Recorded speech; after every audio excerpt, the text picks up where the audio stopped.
கழுவும்போது ஒரு பாத்திரத்தில் பட்டிருக்கிற அழுக்கு போலனா மண்ணை வாரி சாம்பலை வாரி சேர்த்து இழுத்துருவோம் இல்லையா? அதே மாதிரி நீ ஒவ்வொரு மண்ணை எடுத்து உன் உடம்பில் தேய்ச்சி கழுவினாலும் உன்னுடைய அக்கிரமம் உன்னுடைய பாவம் உன்னை விட்டு விலகாதுன்னு சொல்லுகிறார். அதிக சவுக்காரம் அன்னைக்கு காரம். துணியை துவைக்கிறதுக்கு என்ன காரம் போடுவாங்க. அதாவது ஒரு நாள் முன்னாடி அழுக்கு துணியெல்லாம் ஒரு நாளையே பெரிய குட்டத்தில் போட்டு தண்ணியை போட்டு காரத்தை போட்டு வச்சுருவாங்க. விடிய காலமாக என்ன செய்யும், அந்த துணி நல்லா சுத்தமாக இருக்கும். மறுநாள் தொப்பி எடுத்தா போதும் இல்லையா பிரதர்? ஒரு அழகான ஒரு முறை. அப்போ அதை துவைச்செடுக்கும் போது பெண்களுக்கு ஒரு வேலை, துவைச்செடுக்கும் போது பெண்களுக்கு அது ஒரு வேலை. முதுகெலும்பு வலியே வராது, இடுப்பு வலியே வராது. இன்றைக்கி எல்லா பிள்ளைகளுக்கும் முதுகெலும்பும் ஐயோ படியாரமும் பார்க்கணும், மேலே நிற்கணும். நாலாவது மாட்டிக்கல என் பொண்டாட்டி சகிதம் இப்படி தான் வருவான் வண்டியாரு. எல்லாருக்கும் இடுப்பு வேலை செய்கிறதில்ல.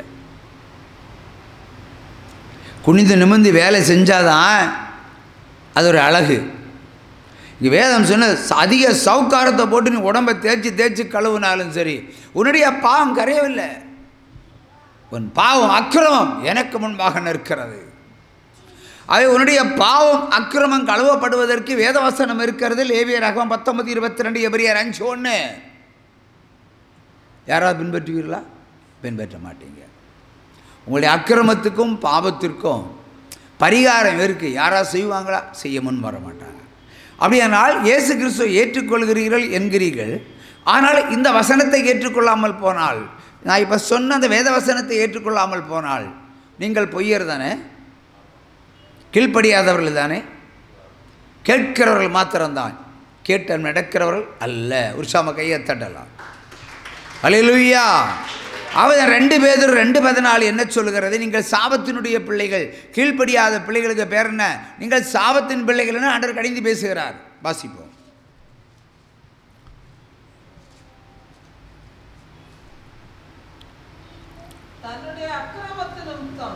தன்னுடைய அக்கிரமத்தின் நிமித்தம் கடிந்து கொள்ளப்பட்டான். பேசாத மிருகம் மனுஷர் பேச்சை பேசி தீர்க்கதரிசியின் மதிகேட்டை தடுத்தது. அல்லேலூயா. சிலருக்கு தீர்க்கதரிசிகளும் மதிகேடுன்னா அறிவில்லாதவர்கள். தீர்க்கதரிசி அறிவில்லை. இப்போ பழையான் தீர்க்கதரிசியை சொல்லுவான், அந்த பக்கம் போகக்கூடாது, நீ சபிக்க போகக்கூடாதுன்னு சொன்னால் சபிக்க தான் புறப்பட்டு போகிறான். கிடையாது. அவங்க எது என்னாச்சு? கழுதையை வச்சு பேசி பார்த்தாரு. கழுதை பேசுது, நீ அந்த போகாத, அப்படி போகாதன்னு கழுதையே பேசுது. ஆனாலும் அதையும் தாண்டி போனான். பேசாத மிருகத்தை வைத்து பேசின வரையும் தீர்க்கதரிசியை கேட்கல. பாருங்க, என் பேச்சை கட்டு நீங்கள் திருந்த போகிறீங்களா? நீங்கள் என்னுடைய வசனத்தை கட்டு நீங்கள் திருந்த போகிறீங்களா? ஒட்டுமொத்த கிறிஸ்தவம் திருந்தாது. அப்படி ஒருத்தம் திருந்தனா அது பாக்கியவான். அவை பேசாத மிருகம். உங்களுக்கு ஆலோசனை சொன்னால் கூட, ஆண்டோடைய வார்த்தையை சொன்னால் கூட கேட்க மாட்டீங்க. ஆகவே இந்த உலகம் முடிவுக்கு வருகிறது. இதுதான் எனாஃப். கையை தட்டலாம். அல்லேலூயா. சகரியா 8:16 வசனம் என்ன சொல்லுகிறது? சகரியா 8:16.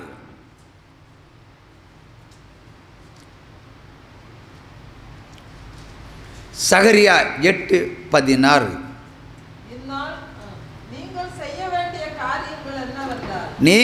சகரியா 8:16. பிறனோட உண்மையே பேசுங்க.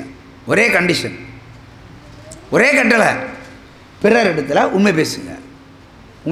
உங்களால் பின்பற்ற முடியுதா? அக்கம் பக்கத்தில் இருக்கிறவங்கள்ட்ட, சொந்த பந்தத்தில், அண்ணன் தம்பி அக்கா தங்கச்சி உறவுமுறைக்கு அப்பாற்பட்ட உறவுகள் உண்மை பேச முடியுதா? பேச முடியல. அப்போ நீங்கள் பொய்யர்கள் தானே. இயேசு கிறிஸ்து சொன்னது ரைட் தானே.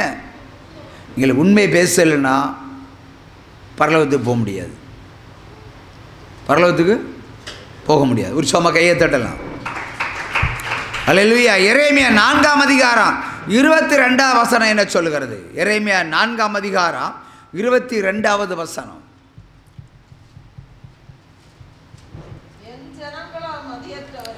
என் ஜனங்களோ மதியற்றவர்கள், என்னை அவர்கள் அறியாமலே இருக்கிறார்கள். நீங்கள் பைத்தியம் உள்ள பிள்ளைகள். அவர்களுக்கு உணர்வே இல்லை. பொல்லாப்பு செய்ய மட்டும் அறிவாளிகள், நன்மை செய்யவோ அவர்களுக்கு அறிவில்லை. திரும்பவும் சத்தமா படி.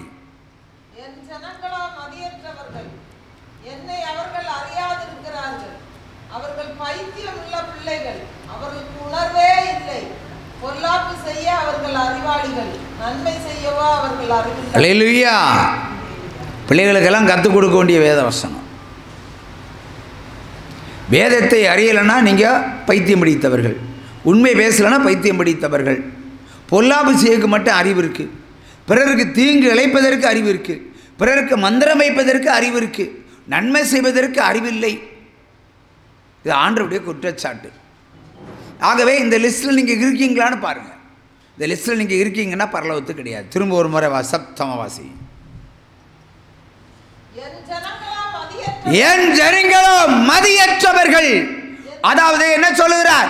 என் ஜனம் அறிவில்லாதவர்கள், என் ஜனம் முட்டாள்கள், புத்தி இல்லாதவர்கள், காட்டு கழுதைகள் என்று கர்த்தர் சொல்லுகிறார். நெக்ஸ்ட், என்னை இவர்கள் இன்று வரைக்கும் அறியவில்லை, அறியாமல் இருக்கிறார்கள், முட்டாள்கள். நெக்ஸ்ட், இவர்கள் பைத்தியம் உள்ள பிள்ளைகள், பைத்தியக்காரர்களை போல் இருக்கிறார்கள். அவர்களுக்கு உணர்வே இல்லை, நல்ல உணர்வே கிடையாது. பொல்லாப்பு செய்வதற்கு அவர்கள் அறிவாளிகள், நன்மை செய்வதற்கோ அறிவில்லாதவர்கள். நன்மை செய்வதற்கு அறிவு கிடையாது, தீங்கு செய்வதற்கு அறிவு இருக்குது. இப்போ என்னுடைய செல்ஃபோனில் நிறைய வாட்ஸ்அப் குரூப் உண்டு, ஆனால் எனக்கு வாட்ஸ்அப் குரூப் கிடையாது. தமிழ்நாட்டில் வாட்ஸ்அப் குரூப் இல்லாத ஒரே ஒரு ஊழியம் இந்த ஜீவ ஒளி தொலைக்காட்சி ஊழியம் தான். கையை தட்டலாம். அல்லேலூயா. ஒரு வாட்ஸ்அப் குரூப்பே கிடையாது. வேணால் டிவியை பாருங்கள், இல்லைனா செல்ஃபோனில் ப்ளே ஸ்டோரில் போய் பாருங்கள். இங்கே அறிவிக்கப்பட்ட சேனல்களில் டிவியை பார்க்கலாம். முடிஞ்சால் புத்தகத்தை வாங்கி படிங்க, வாங்காமல் படிங்க. அது வாங்கி படிக்கிறது காசு கொடுத்து படிக்கிறது, வாங்காமல் படிக்கிறது காசு கொடுக்காமல் படிக்கிறது. உற்சாகமாக கையை தட்டலாம். ஹல்லேலூயா. நேற்றைய தினம் ஒரு 30 விட்னஸ், 30 சாட்சிகளை ஒரு குரூப்பில் அப்படி இங்கே ஏற்றி விட்டேன். கிறிஸ்தவ குரூப்பு தான், எனக்கு குரூப்பு கிடையாது. இன்னொரு குரூப்பில் அங்கே பண்ணேன். உடனே ஈட்டியை பிடிச்சிக்கிட்டு ஒருத்தன் பாரான், வெட்டறிவாளை தூக்கிட்டு இன்னொருத்தன் பாரான். ஒருத்தன் சொல்ல அவனை குரூப்பில் இருந்தவனை நீக்கிடுவேன்னு சொல்கிறான். கிறிஸ்தவ கூட்டம். அது கிறிஸ்தவ கூட்டமா அந்த கிறிஸ்து கூட்டமா? அந்த கிறிஸ்தனுடைய கூட்டம். ஏன்யா நான் போட்டதை ஆபாசமாக போட்டேன். கிறிஸ்து இயேசு 30 பேருக்கு விடுதலை கொடுத்த சாட்சியை உங்கள் குரூப்பில் ஏற்றினேன், உங்கள் குரூப்பில் ஏற்றினேன். இயேசு கிறிஸ்துடைய விட்னஸை கிறிஸ்தவ குரூப்பில் ஏற்றி இருக்கிறேன்னு சொன்னா அதை பார்த்து ரசிச்சு கூடா, இல்லைன்னா போய் தொலைடா. ஆனால் அதுக்கு பதிலாக உன்னை குரூப்பில் உன்னை மாற்றி இருக்கிறேன் அப்படின்னா இவன் யாரு? அந்த கிறிஸ்து, கள்ள கிறிஸ்துக்கள், கள்ள கிறிஸ்தவர்கள், பொழுதுபோக்கு கூட்டங்கள், மனம் பெருங்கால கழுதைகள், மண் குதிரைகள், கிறிஸ்தவ என்ற பேரில் இருக்கிற அழுக்குகள். கிறிஸ்தவனே இது செய்கிறான்னு சொன்ன என்ன? நான் வேறு மாதிரி எங்களுக்கு போட்டால் சரி, கடிந்து கொள்ளலாம்.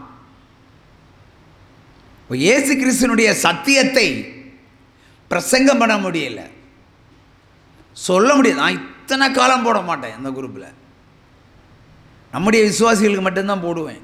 உபவாச கூட்டம்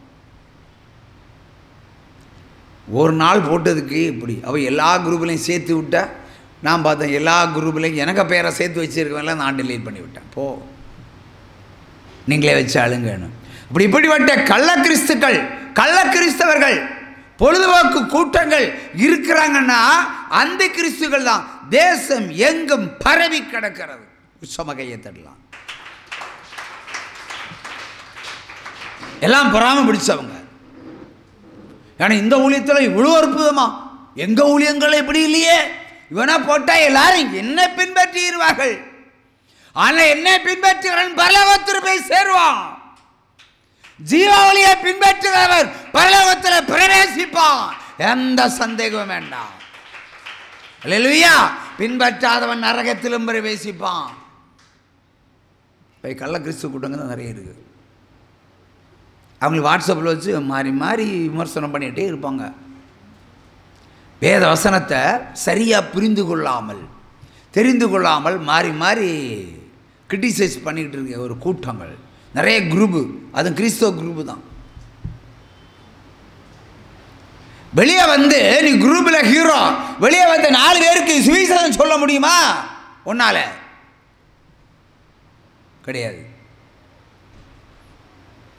இன்னைக்கு ஒரு நம்ம சப்ஜெக்டுக்குரிய கதாநாயகன், அதாவது கிறிஸ்தவத்துக்கு இப்போ கிறிஸ்தவ போதவர்களே ஜெயிலுக்கு போனவர் யார்?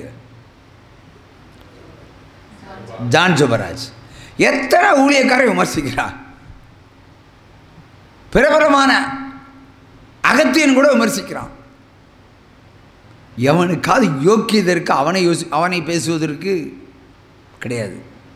அவன் பாடிதாங்க ஆண்டவர்கள் நாமத்தை தான் ஆரம்பித்தான். அவன் தப்பு பண்ணால் ஆண்டவரை அடிப்பார், தண்டிப்பார். இதான பிரமாணம். யார் தப்பு போனாலும், தாவி தப்பு பண்ணவரை ஆண்டவர் அடித்தார், அவனுக்கே மன்னிப்பு கொடுக்கல. ஆனால் இவன் ஏன் குற்றவாளி ஆகிறான்?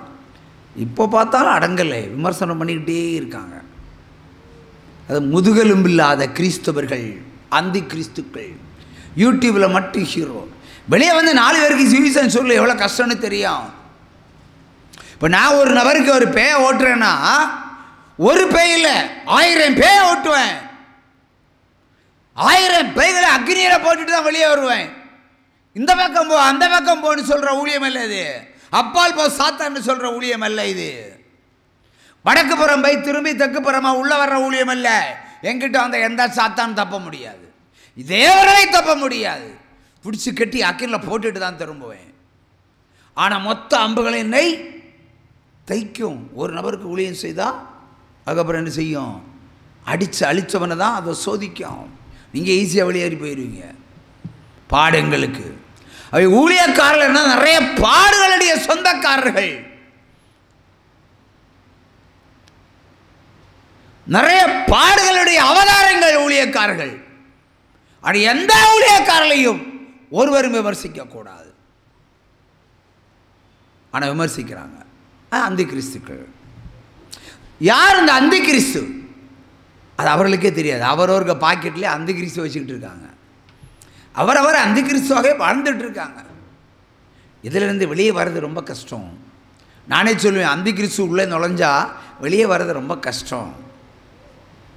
அந்தி கிறிஸ்துவை நீங்கள் ஏற்றுக்கொள்ள வேண்டாம், அவன் உங்களை ஏற்றுக்கொள்ளுவான். அவன் ஏற்றுக்கொண்டால் அவன் நடத்துவான். இரவும் பகலும் ஜெபிக்க வைப்பான், இரவும் பகலும் பாட வைப்பான், ஊர் முழுக்க நற்செய்தி கூட்டங்களை அழைத்து செல்லுவான். ஆனால் ஒரு வசனத்தை கூட பின்பற்ற அவன் அனுமதிக்கவே மாட்டான். உற்சாகமா கையை தட்டுங்க. எந்த வசனத்தையும், ஒருவேளை நீ தசமபாகத்தை பின்பற்றலாம், ஏன்னா பரலோக ராஜ்யம் இருக்கிறது என்பதற்காக மட்டும் தசமபாகத்தை மட்டும் செலுத்தி நீ பரலோகத்தில் ஏறி வரலான்னு நினச்சிங்கன்னா நடக்கவே நடக்காது. வாட்சிமேன் உத்தேகம் அங்கே நான் தான் பார்ப்பேன். உற்சாகமா கையை தட்டுங்க. சிங்க கேபியோ சூளை நெருப்போ அவர் என்னை காத்திடுவார். சிங்க கேபியோ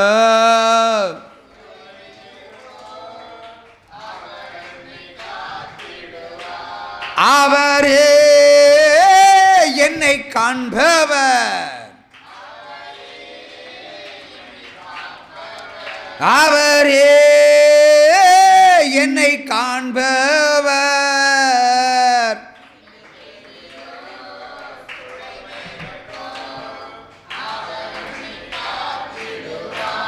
அல்லேலூயா அல்லேலூயா, அவன் நம்மை நடத்திடுவார். அல்லேலூயா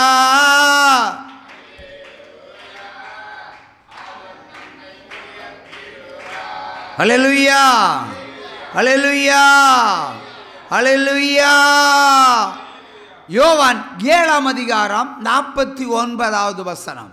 யோவான் 7ஆம் அதிகாரம் 49வது வசனம். இயேசு கிறிஸ்து என்ன சொல்லி இருக்கிறார் என்று பாருங்கள். வேதத்தை அறியாதவர்களாகிய இந்த ஜனங்கள் சபிக்கப்பட்டவர்கள் என்றார்கள். ஆண்டவர் என்ன சொல்கிறார்? இயேசு என்ன சொல்கிறார்? வேதத்தை சரியாக அறிந்து கொள்ளாவிட்டால் நீ சபிக்கப்பட்டவன். கடுமையாய் பேசுகிறார் தேவன். வேதத்தை அறிந்து கொள்ளாதவன் சபிக்கப்பட்டவன். இப்போ வேதத்தை தெரிந்து கொள்ளாதவன் சபிக்கப்பட்டவன்.